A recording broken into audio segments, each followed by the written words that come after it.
Hello everyone, welcome to my channel K education. कैसे हैं आप सभी लोग? आई होप आप सभी लोग अच्छे होंगे।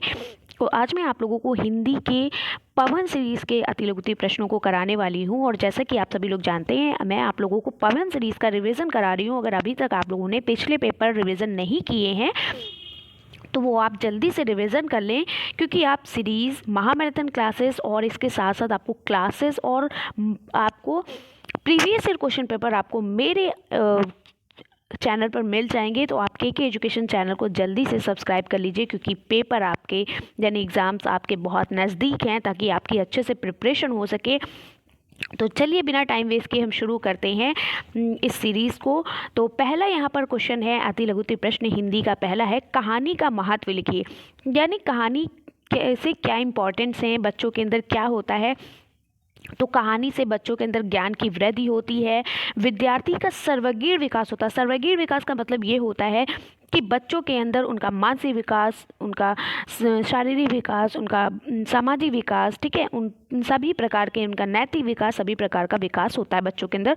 और इसके साथ साथ कल्पना शक्ति का भी विकास होता है, यानी सर्वांगीण विकास में सभी विकास आ जाते हैं। ठीक है, चलिए नेक्स्ट क्वेश्चन है, बालकों को कहना पसंद होने का कारण, बालकों को कहानी पसंद होने का क्या कारण है। तो हिंदी गद्य में सर्वाधिक अंश कहानी है। ठीक है, तो हिंदी गद्य में सबसे ज़्यादा अंश जो होता है वो कहानी का होता है। कहानियों में घटनाओं का सजीव चित्रण होता है। ठीक है, चलिए नेक्स्ट क्वेश्चन है, कहानीकार का प्रमुख कौशल क्या होना चाहिए। तो इसका जो कौशल है वो कौतूहल और जिज्ञासा बनाए रखने वाला होना चाहिए। यानी कहानी ऐसी होनी चाहिए कि बच्चे क्या करें, बच्चों को बहुत ज़्यादा इंटरेस्ट हो, ठीक है, उनके अंदर जिज्ञासा हो और वो अच्छे से कहानी को सुनने में क्या करें, रुचि लें। ठीक है, चलिए नेक्स्ट है, कहानी का महत्व बताइए। तो कहानी से क्या होता है, बच्चों के अंदर ज्ञान में वृद्धि होती है, उनके अंदर कल्पना शक्ति का यानी सोचने की शक्ति का विकास होता है, सर्वांगीण विकास होता है। कहानी मनोरंजन का एक अच्छा साधन है, चाहे वो आपकी कहानी हो या कविता हो, सभी में बच्चों के अंदर उसके अंदर सामाजिक विकास होगा, नैतिक विकास होगा, कल्पना शक्ति का विकास होगा। यानी कहानी आप बच्चों को सुनाओगे तो बच्चे सोचना शुरू कर देते हैं। ठीक है, और इसके साथ साथ बच्चों के अंदर यानी जितना भी विकास यानी सर्वांगीण बच्चों के अंदर विकास होगा, उनके अंदर ज्ञान की भी वृद्धि होगी। ठीक है, तो कहानी मनोरंजन का एक अच्छा साधन भी होता है, चाहे वो कहानी हो चाहे वो कविता हो। ठीक है, चलिए नेक्स्ट क्वेश्चन है, लोक कथा से आपका क्या लाभ हो सकता है। तो लोक कथा के माध्यम से क्या होता है, बच्चों के मस्तिष्क में धार्मिक और शिक्षाप्रद भावनाएं उत्पन्न की जा सकती हैं। यानी बच्चों के अंदर आप धर्म के प्रति, बच्चों के अंदर आप शिक्षा के प्रति भावनाओं को उत्पन्न कर सकते हैं। नेक्स्ट है, मौखिक शिक्षण कितने प्रकार के होते हैं। तो आपको पता है कि मौखिक शिक्षण आपके 2 प्रकार के होते हैं। नेक्स्ट क्वेश्चन है, ध्वनि कितने प्रकार की होती है। तो ध्वनि भी आपकी 2 प्रकार की होती है। कौन कौन सी ध्वनियाँ होती हैं, एक तो आपकी स्वर होती है और एक व्यंजन होती है। ठीक है, नेक्स्ट क्वेश्चन है, शब्द किसे कहते हैं। तो आपको पता है, वर्णों के सार्थक समूह को आप ऐसे लिखिएगा, वर्णों के सार्थक समूह को। ठीक है, सार्थक समूह को हम क्या कहते हैं, शब्द कहते हैं। यानी कि वर्णों का ऐसा समूह जिसका कोई अर्थ निकल रहा हो, तो उसे हम क्या कहते हैं। जैसे आपने कहा जग, मग, ठीक है, तो जग और मग ये आपका एक क्या है, अर्थ दे रहा है। लेकिन अगर आपको गग, जग, गग, पग, पप, ये सब, तो यानी कि वर्णों का एक ऐसा समूह जो कोई अर्थ दे रहा हो। ठीक है, एक सार्थक समूह, वर्णों के सार्थक समूह को हम क्या कहते हैं, शब्द कहते हैं। चलिए इन्होंने क्या बताया, अपने भावों को दूसरों तक प्रसारित करने के लिए ध्वनि प्रतीकों का उपयोग करना पड़ता है। इन ध्वनियों के मेल को शब्द कहते हैं। लेकिन आप अगर इतना ही लिखोगे, वर्णों के सार्थक समूह को हम शब्द कहते हैं। ठीक है, और कुछ शब्द लिख दीजिएगा, जैसे कि क, म, ल मिलके क्या बन जाएंगे, कमल। ठीक है, इस तरीके से आप लिख सकते हो। नेक्स्ट क्वेश्चन है, गतिविधियों पर आधारित शिक्षण से क्या सह है। तो शिक्षण काल में वही विधि उपयोगी मानी जाती है जिसमें शिक्षण व विद्यार्थी दोनों ही क्रियाशील रहें। यानी गतिविधि पर आधारित शिक्षण का मतलब ये होता है कि यानी कि शिक्षण और विद्यार्थी यानी टीचर और स्टूडेंट दोनों क्या हों, एक्टिव हों, दोनों इंटरेस्ट ले रहे हों, तो ऐसे शिक्षण काल में विधि उपयोग की जानी चाहिए। नेक्स्ट क्वेश्चन है, विद्यार्थी की गतिविधि का मूल्यांकन किस प्रकार किया जा सकता है। तो विद्यार्थी की जो गतिविधि का मूल्यांकन है वो बाल सभा के द्वारा, विद्यार्थी की पत्रिका के द्वारा, वाद विवाद प्रतियोगिता के द्वारा, अंताक्षरी प्रतियोगिता के द्वारा, वार्षिक उत्सव जो होते हैं उसके द्वारा, अन्य समारोहों की भागीदारी और उपलब्धिता द्वारा मूल्यांकन किया जा सकता है। चलिए नेक्स्ट क्वेश्चन है गद्य एवं पद्य में अंतर बताइए। ये सारी चीज़ें मैंने आपको महामैराथन क्लासेस में पढ़ाई हैं।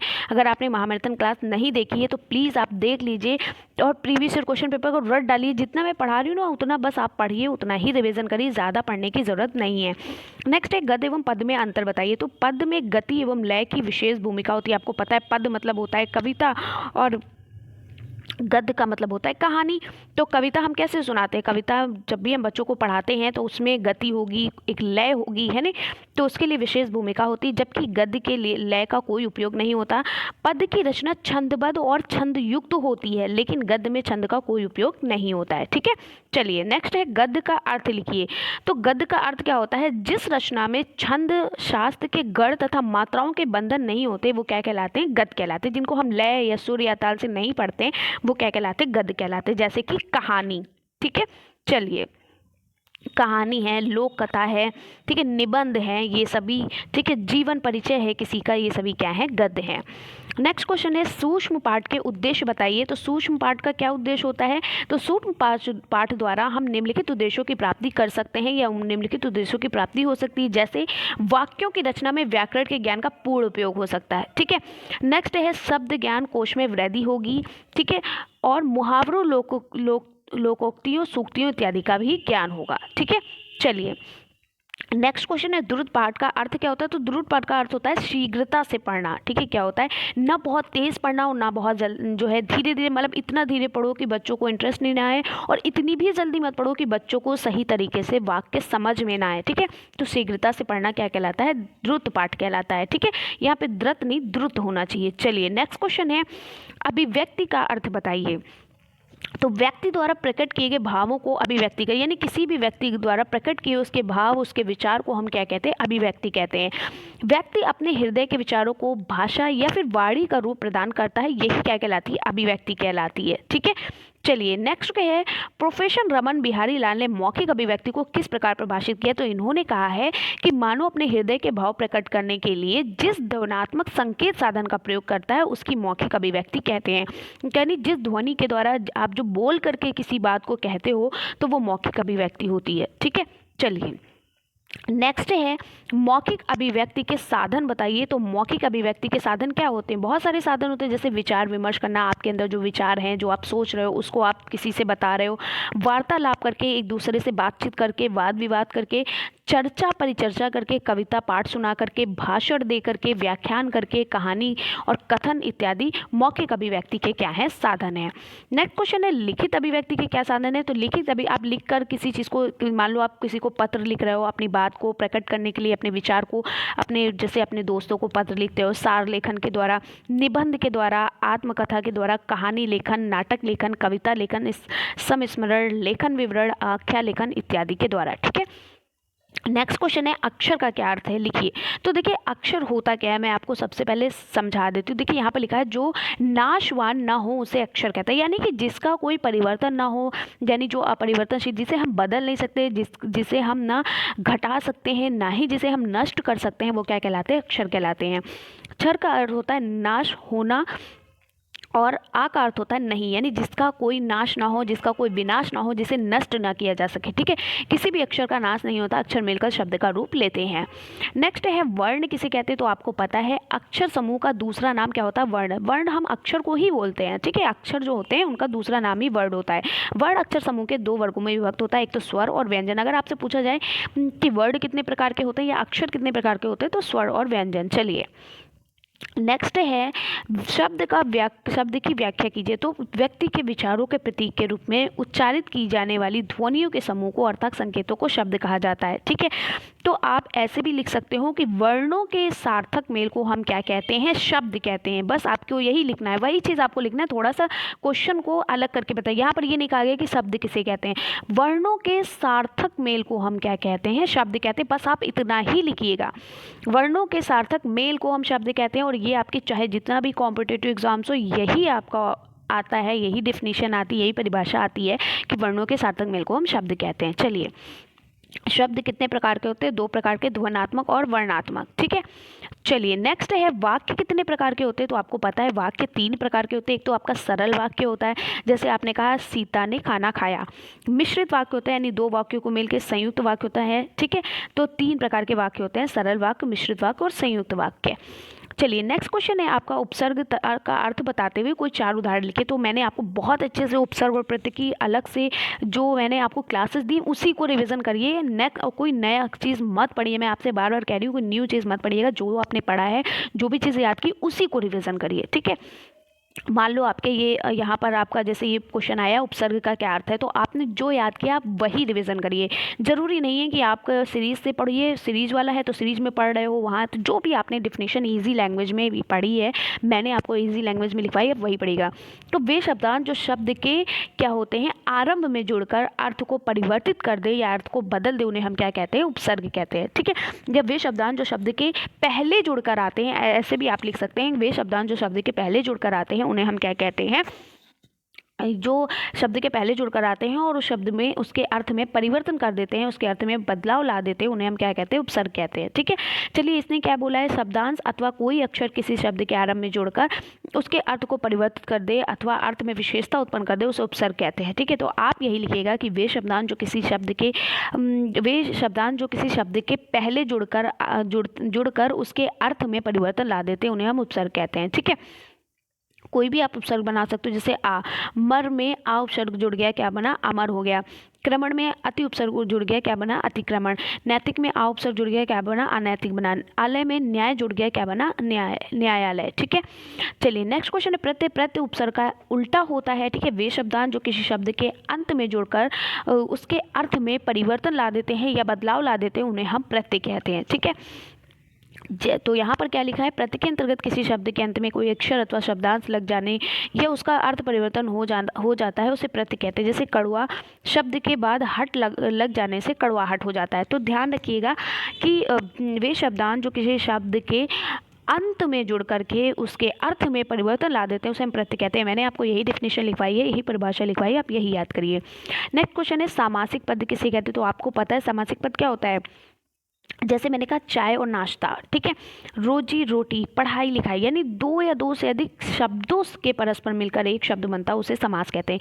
यानी 2 शब्द मिलकर जब एक शब्द बनाते हैं तो उन्हें हम क्या कहते हैं, सामासिक पद कहते हैं। ठीक है, जैसे चाय नाश्ता, रोजी रोटी, पढ़ाई लिखाई। चलिए नेक्स्ट है समास कितने प्रकार के होते हैं। तो देखिए समास यहाँ पर 4 प्रकार का लिखा, लेकिन आपको 6 लिखना है। ठीक है, इस पर एक प्रशिक्षु ने कहा भी था कि मैम 4 प्रकार के होते हैं।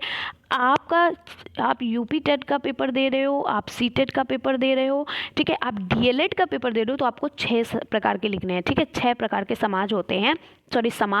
कौन कौन से, फर्स्ट चीज़ है अवयवी भाव समास, दूसरा है तत्पुरुष समास, तीसरा है द्वंद्व समास, चौथा है बहुब्रीहि समास, 5वां है द्विगु समास। ठीक है, द्विगु मतलब जिसमें हम संख्या बताते हैं। ठीक है, द्विगु समास। और छठा जो आपका है वो है बहुब्रीहि समास। क्या है, बहुब्रीहि तो यहाँ पर दिया गया है, अव्ययी भाव कर्मधारय समास। ओके, कौन सा होता है, कर्मधार नहीं दिया है यहाँ पर, क्या होगा, कर्मधारय समास। मैं तो आपसे यही कहूँगी आपको 6 लिखने हैं। ठीक है, कर्मधारय समास। चलिए नेक्स्ट क्वेश्चन है आपका संज्ञा का अर्थ तथा भेद बताइए। तो संज्ञा का क्या अर्थ होता है। तो आपको पता है वे शब्द जिनसे किसी व्यक्ति, जाति अथवा स्थान तथा वस्तु इत्यादि के नाम का बोध होता है, यानी कि व्यक्ति, वस्तु, स्थान या व्यक्ति, वस्तु, जाति, स्थान के नाम को हम क्या कहते हैं, संज्ञा कहते हैं। ये 3 प्रकार की होती है, बिल्कुल नहीं, आपको 5 प्रकार लिखना है संज्ञा के। ठीक है, मुझे पता है कि जो आपका जातिवाचक होता है उसके 2 अंतर्गत उसके अंतर्गत आते हैं, लेकिन आपको 5 प्रकार, अगर आप टेट, यूपी टेट, डीएलएड का पेपर दे रहे हो तो आपको 5 प्रकार ही लिखना है, 3 प्रकार नहीं लिखना है। ध्यान रखिएगा 3 प्रकार नहीं लिखना है, संज्ञा के 5 प्रकार होते हैं। ठीक है, व्यक्तिवाचक संज्ञा, जातिवाचक संज्ञा, भाववाचक संज्ञा, द्रव्यवाचक संज्ञा और समूहवाचक संज्ञा। चलिए नेक्स्ट क्वेश्चन है सर्वनाम का अर्थ बताइए। सर्वनाम कुछ शब्द संज्ञा के स्थान पर बोले जाते हैं, उन्हें हम सर्वनाम कहते हैं। जैसे हम, आप, मैं, तुम, वह, वे, उन्होंने, उसने, इसने, किसने, किसी को इत्यादि। ठीक है, नेक्स्ट है सर्वनाम के प्रकार। सर्वनाम के 6 प्रकार होते हैं, बिल्कुल सही है। पुरुषवाचक सर्वनाम, निजवाचक सर्वनाम, संबंधवाचक सर्वनाम, प्रश्नवाचक सर्वनाम, निश्चयवाचक सर्वनाम और अनिश्चयवाचक सर्वनाम। ठीक है, नेक्स्ट क्वेश्चन है क्रिया के भेद लिखिए। तो आपको पता है क्रिया के 2 भेद होते हैं, सकर्मक क्रिया और अकर्मक क्रिया। ठीक है, तो क्रिया के 2 भेद होते हैं, सकर्मक और अकर्मक। कर्म के आधार पर, रचना के आधार पर, कर्म के आधार पर क्रिया, सकर्मक क्रिया और अकर्मक क्रिया होती है। ठीक है, चलिए अब रचना के, अगर स्पेशली आपसे कहा जाए कि रचना के आधार पर क्रिया बताइए, तब आपको बताना है तो ये 4 प्रकार की होती है। कौन कौन सी होती है?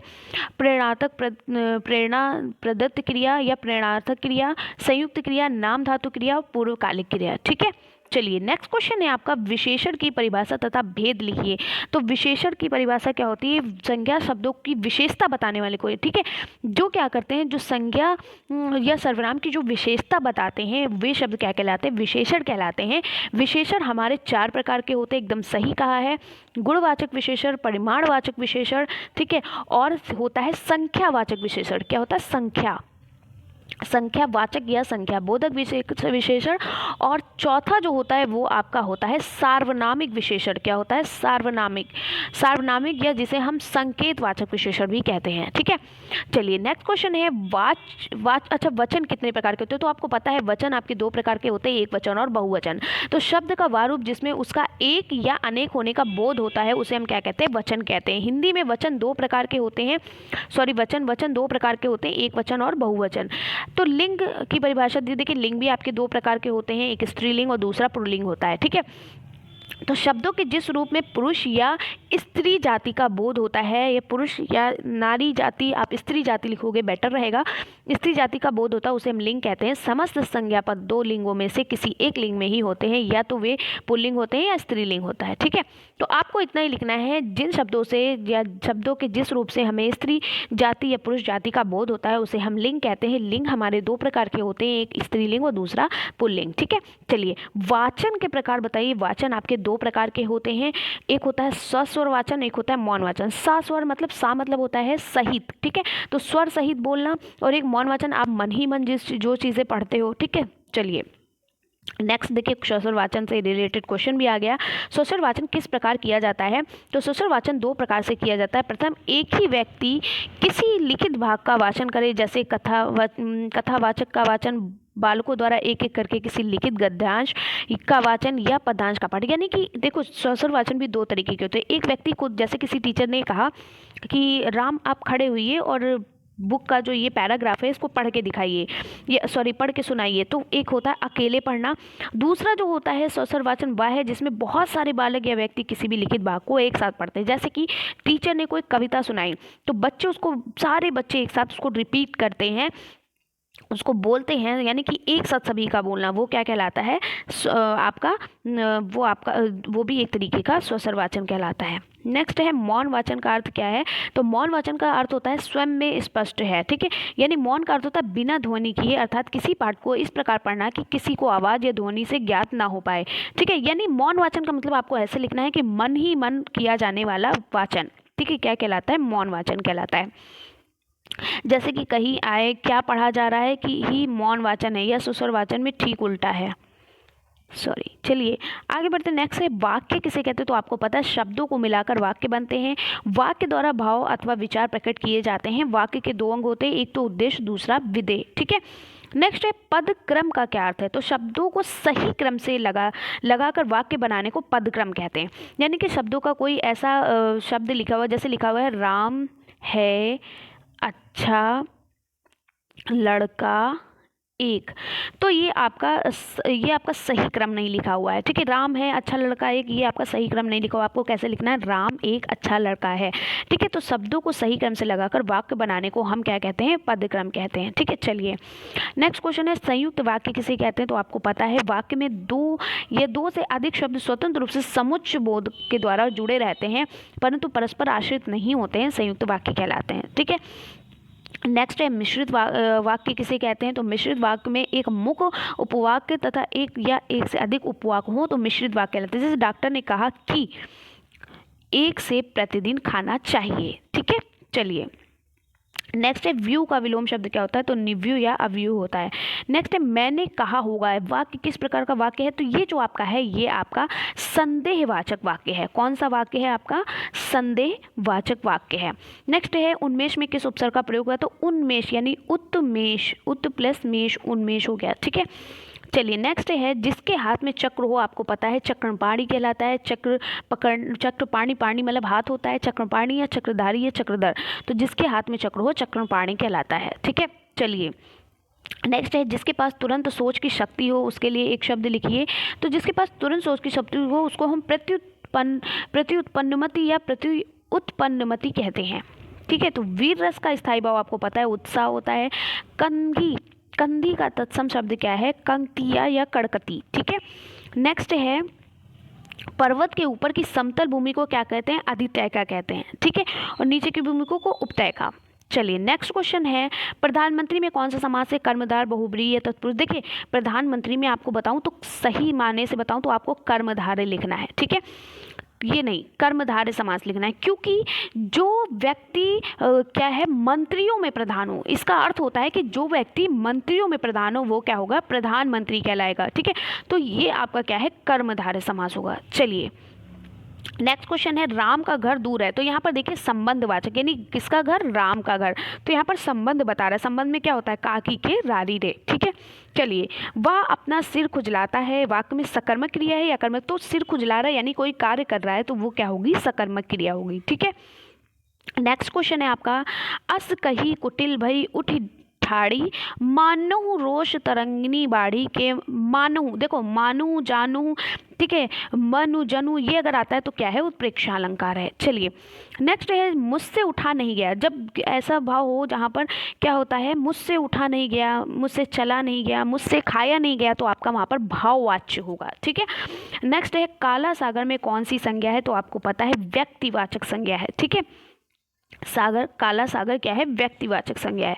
नेक्स्ट है, चौराहा में कौन सा समास है? तो चौराहा में क्या? चार राहों वाला, और ये संख्यावाचक समास है, यानी कि यहाँ पर द्विगु समास है, तत्पुरुष समास नहीं है, द्विगु समास है। ठीक है, क्योंकि यहाँ पर संख्या बता रहा है। नेक्स्ट है, संस्कार शब्द में कौन सा उपसर्ग है? तो सम प्लस सम हो जाएगा ना, सम प्लस संस्कार, संस्कार। सृष्टि का तद्भव शब्द क्या है? सोंठ होता है। ठीक है, नेक्स्ट क्वेश्चन है आपका, लिखावट शब्द में किस प्रकार का प्रत्यय है? तो लिखना प्लस आवट, लिखावट हो जाएगा। ठीक है, वट नहीं होगा, आवट होगा। ठीक है, चलिए नेक्स्ट क्वेश्चन है, स्वर और व्यंजन में क्या अंतर है? तो आपको पता है स्वर जो बिना किसी अक्षर की सहायता से बोले जाते हैं या जो बिना किसी दूसरे वर्ण की सहायता से बोले जाते हैं उन्हें हम स्वर कहते हैं, और व्यंजन जो स्वर की सहायता से बोले जाते हैं। ठीक है, आपने फर्स्ट सेमेस्टर में पढ़ा भी है। आदर्श वाचन क्या होता है? देखिए आदर्श वाचन वो है, जैसे मैं आपको पढ़ा रही, ये एक आदर्श वाचन है, यानी शिक्षक द्वारा उचित सुर, लय, गति, विराम चिन्हों का प्रयोग करते हुए जो वाचन किया जाता है उसे हम आदर्श वाचन कहते हैं। और अनुकरण वाचन क्या होता है कि टीचर जो पढ़ा रहा होता है बच्चा उसको देख देख के नकल करता है, वो अनुकरण वाचन होता है। ठीक है, चलिए नेक्स्ट है, अनुरक्ति और निस्सीम शब्द का विलोम क्या है? अनुरक्ति का विरंती हो जाए, विरक्ति हो जाएगा, निस्सीम का असीम। ठीक है, और ये प्रीवियस ईयर क्वेश्चन पेपर मैंने पहले से ही सॉल्व करा के रखे हुए हैं, आप आराम से पढ़ सकते हैं।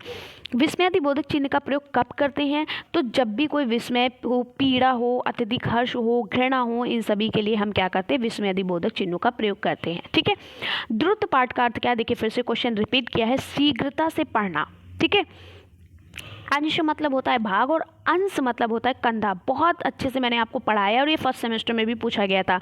स्वर किसे कहते हैं? तो अभी मैंने आपको पढ़ाया कि ये जिस स्वर का अर्थ होता है ऐसा वर्ड जिसका उच्चारण अपने आप हो सके, जिसके उच्चारण के लिए दूसरे वर्ड से मिलने की आवश्यकता नहीं। आपको स्वर क्या होता है? देखिए अभी यहाँ पर मैंने आपको परिभाषा बताई थी कि जो बिना किसी दूसरे अक्षर की सहायता से बोले जाते हैं उन्हें हम क्या कहते हैं? स्वर कहते हैं। ठीक है, चलिए नेक्स्ट है, निम्नलिखित विलोम शब्द, तो उत्थान का पतन हो जाएगा, मूक का वाचाल। ठीक है, नेक्स्ट है, वाचाल मतलब होता है बहुत ज़्यादा बोलने वाला, मूक मतलब बहुत शांत। आप उपसर्ग से बनने वाले दो शब्द बनाइए। ठीक है, तो आ प्लस गमन आगमन हो गया, आ प्लस गमन आगमन हो गया, आ प्लस जन्म आजन्म हो गया। ठीक है, चलिए हाँ देखिए आजन्म आगमन आकाश। ठीक है, नेक्स्ट क्वेश्चन है, जिस शब्द का प्रयोग संज्ञा के स्थान पर होता है उसे हम क्या कहते हैं? तो जाहिर सी बात है, जिस पर आपको ऐसे लिखना है कि जिस शब्द का प्रयोग संज्ञा के स्थान पर होता है उसे हम सर्वनाम कहते हैं। ठीक है, बस आपको इतना ही लिखना है।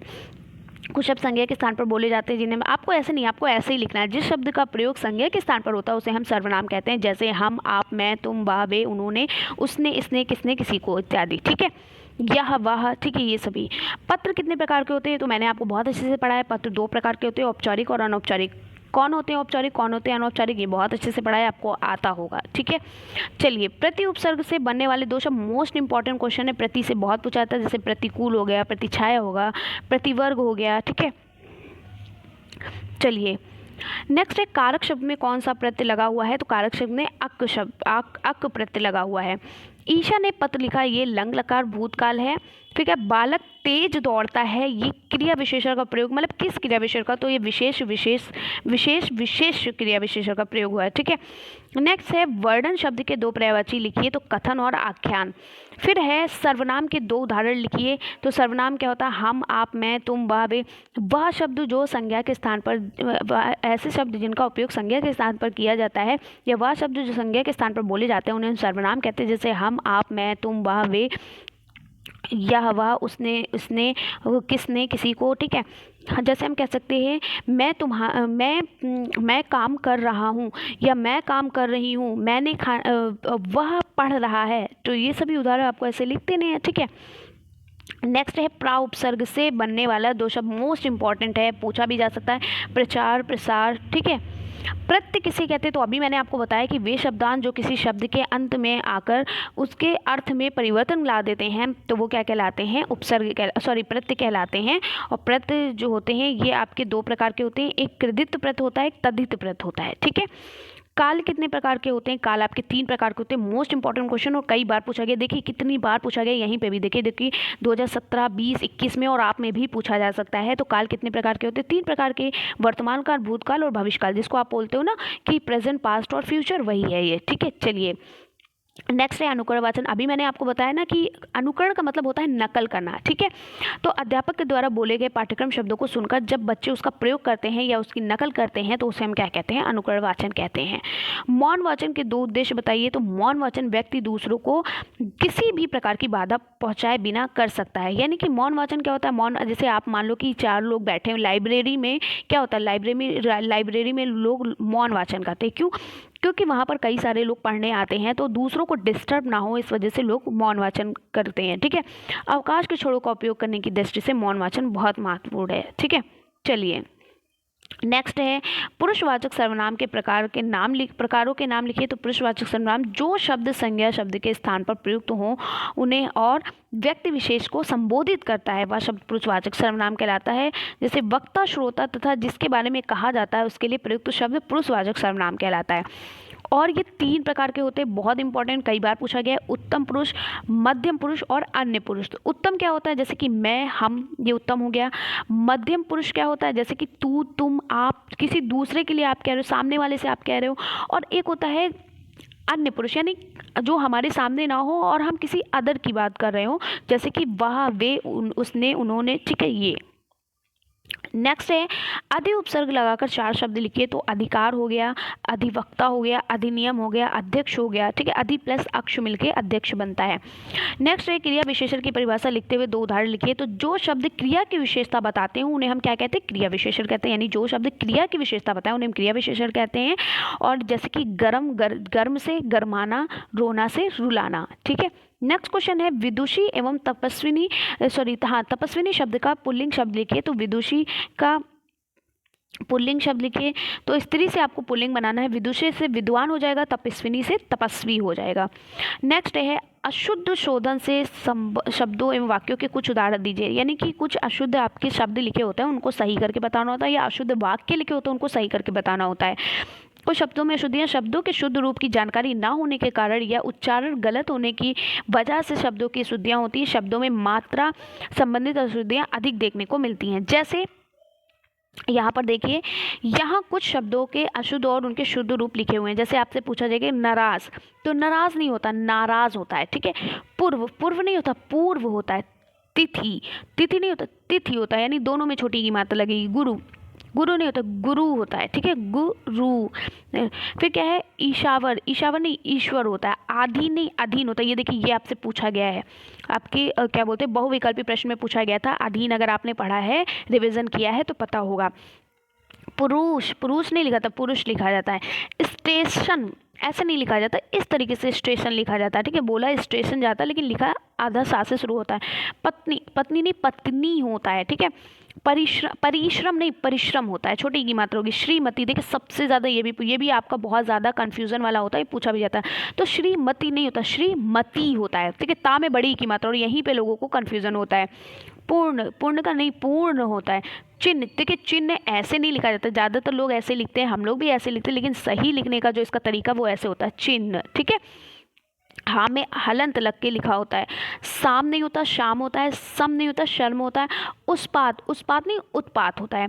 भाग्य, देखिए भाग्य ऐसे नहीं, भाग्य ऐसे लिखा जाएगा। अब देखिए ऋषि, ऋषि तो आपको लिखना आता है, ऋषि।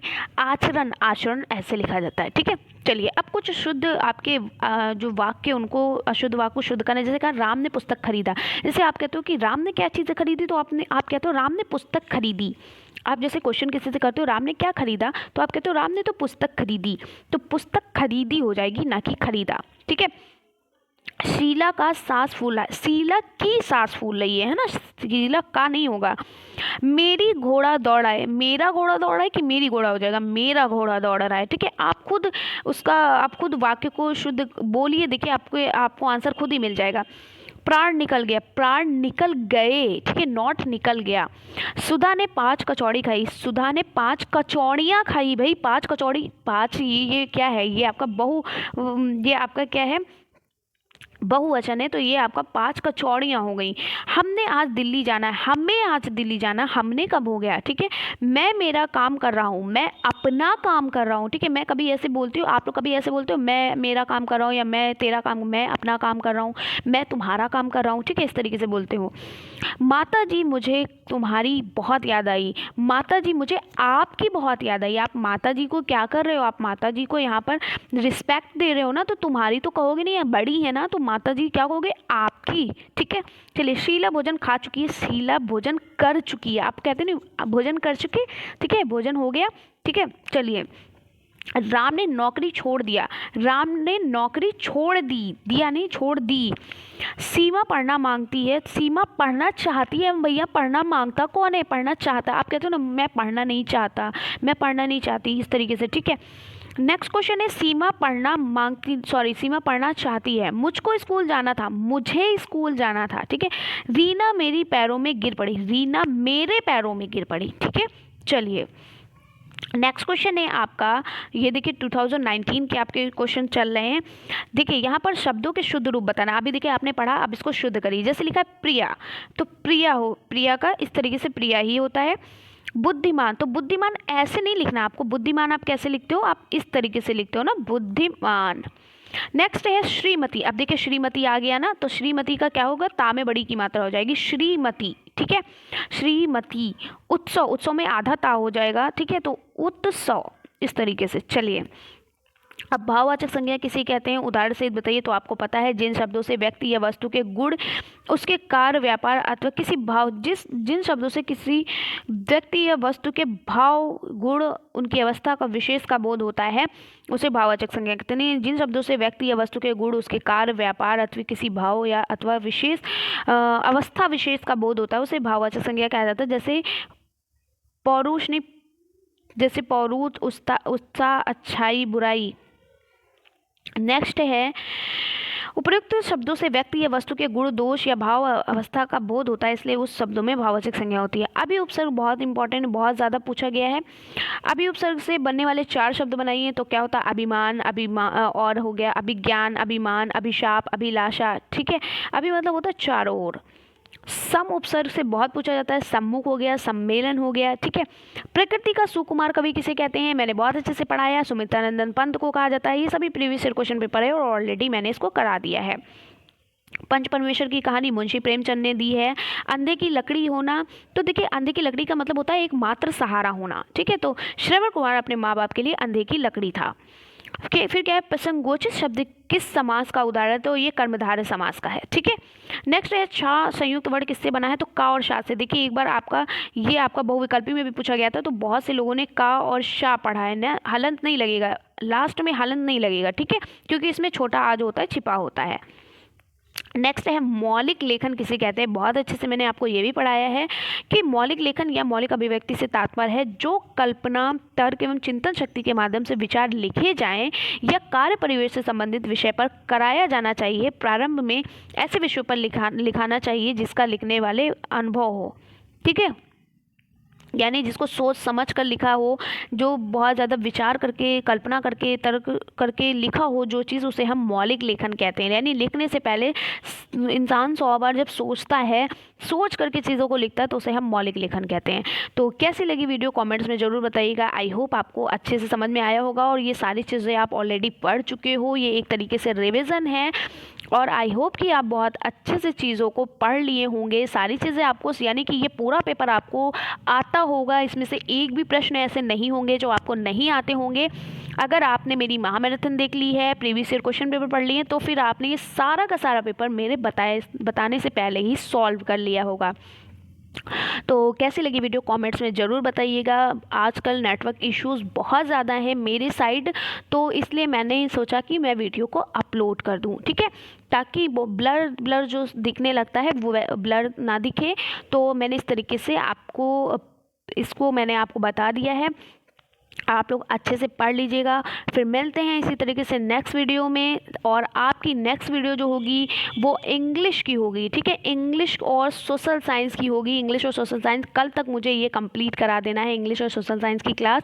उसके बाद फिर आपकी फर्स्ट और सेकेंड सेमेस्टर की क्लास बहुत अच्छे से और रिविज़न उसकी होगी, ठीक है, और उसके जो इंपॉर्टेंट क्वेश्चन है उनको आपको एकदम रटाया जाएगा। तो फिर मिलते हैं इसी तरीके से नेक्स्ट वीडियो में। तब तक के लिए बाय बाय, टेक केयर।